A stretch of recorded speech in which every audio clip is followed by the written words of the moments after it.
Shifting focus to Gujarat now, the Gujarat Police ATS has taken activist Teesta Setalvad into custody from her residence at Mumbai.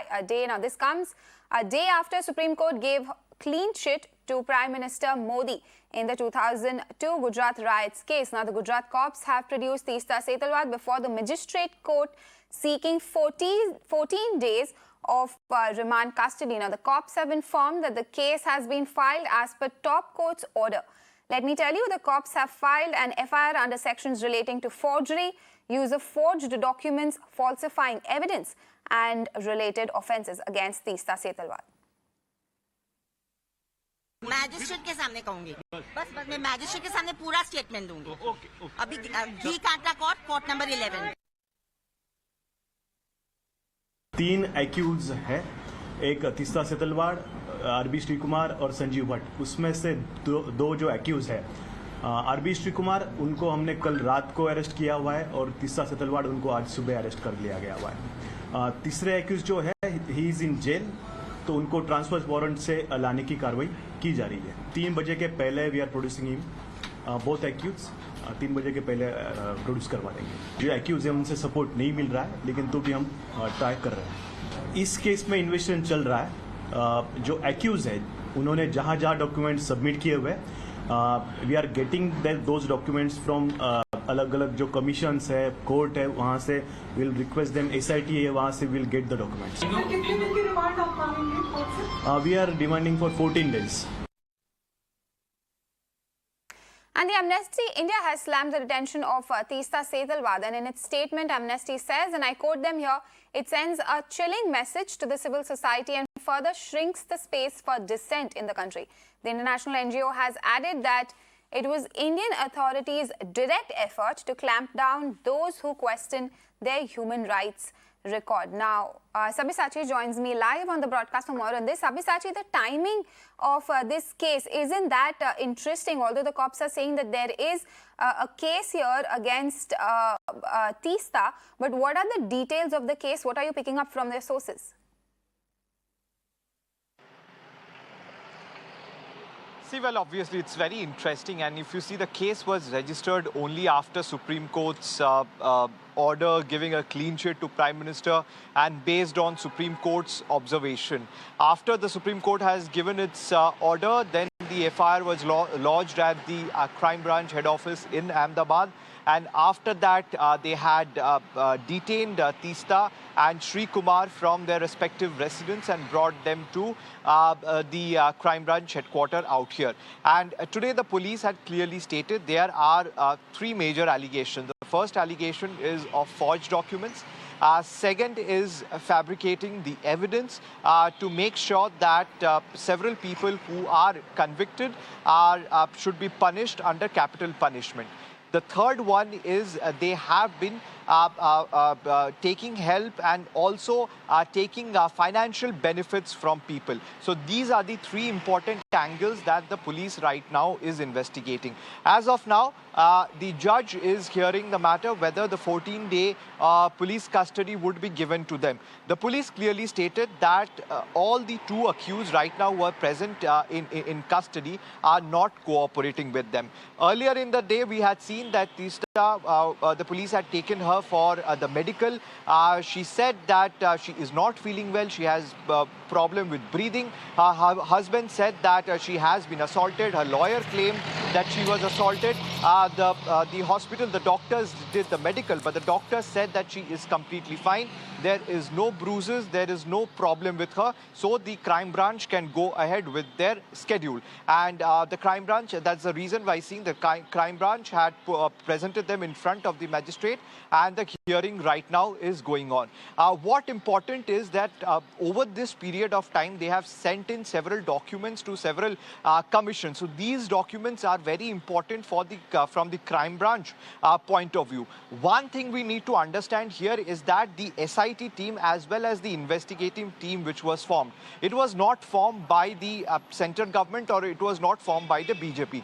It was formed by the High Court, and later a green signal was given by the Supreme Court. So completely overall the SIT investigation as well as the observation has been completely monitored by court. So here there is no chances when we are continuously seeing that opposition parties and other people have been tweeting targeting the BJP for their involvement.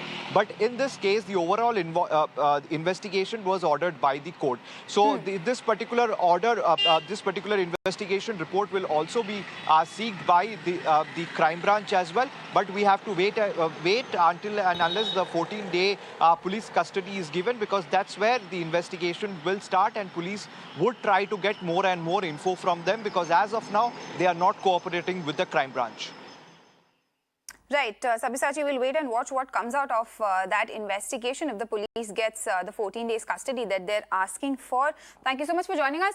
I'd also like to go across to our guest joining us at this hour, Salil Shetty, former General Secretary of Amnesty International and a human rights activist. Sir, thank you so much for joining us. So, largely 3 charges here. One is of forged documents, falsifying evidence, and forged documents being used. These are the largely 3 charges that we're looking at with respect to what Teesta is facing. And Amnesty has also put out a statement where they're saying that this is nothing but an attempt to stifle dissent, those who speak out against, who are highlighting truth. Your thoughts on what is happening with respect to this case? Thank you, Apeksha, for having me. I think this is not just Amnesty's concern. I think this is a overall concern about the situation of democratic backsliding in India. And I think the world is watching, as you know, that almost on every single indicator, democracy index, India has been slipping. And at the center of this is the kind of crushing of dissent and voices which don't agree or which ask questions of the government. So see, an investigation is obviously it's the right of any government to investigate. But I think what we're seeing is a very selective process of picking whom to investigate, and the use of government agencies for sort of vindictive political actions. I think that is what is under question. And in Teesta's case, arresting is a kind of the last resort. You can't do that as the first resort. This has suddenly happened out of the blue. And I hope this is a moment where the courts in India, the judicial system, when you have an executive branch which is kind of overreaching, I think it's a time for the Indian judiciary to show that they're independent, that India is still a strong democracy. Right. So, and I'd also like to focus on, the timing of this arrest and also the manner in which it was done by Gujarat police. Now, Teesta says that proper protocols were not followed, and there is heavy criticism coming, in the manner in which this entire thing, because not much time was wasted right after the Supreme Court gave the clean chit. What would you like to say to that? This is exactly the point I was making, that it's very selective, very planned, very vindictive, and, no process is followed, due process is not followed. So I think on all counts, and so the first is the arrest, and then there's the question of bail, right? Because again, bail, not jail, is a very basic principle of any, legal system which is based on international law. And India needs to be very conscious that, the world is watching. We have a universal periodic review happening under the Human Rights High Commissioner and the Council. So, these things are being watched very closely. And I think for most people watching India, even most Indians, you'd be thinking that, okay, I mean, we have serious problems of inflation, of, the way in which prices are rising. People are just recovering from COVID. But, what is the state and the party in power prioritizing? Toppling governments, going after, civil society activists. The people involved in this case, Teesta, Sri Kumar, Rahul Sharma, they're all very well-known, reputed, they're people who've been working on these issues for a long time. They're not running away anywhere. So what is the logic for custodial interrogation? I mean, of course, you can investigate using due process. But the way in which this is happening is just riding roughshod. All right, Mr. Shetty there highlighting how this is a case of selectively targeting a few individuals and misuse of the central probe agencies. Sir, thank you so much for joining us and sharing your inputs on this story.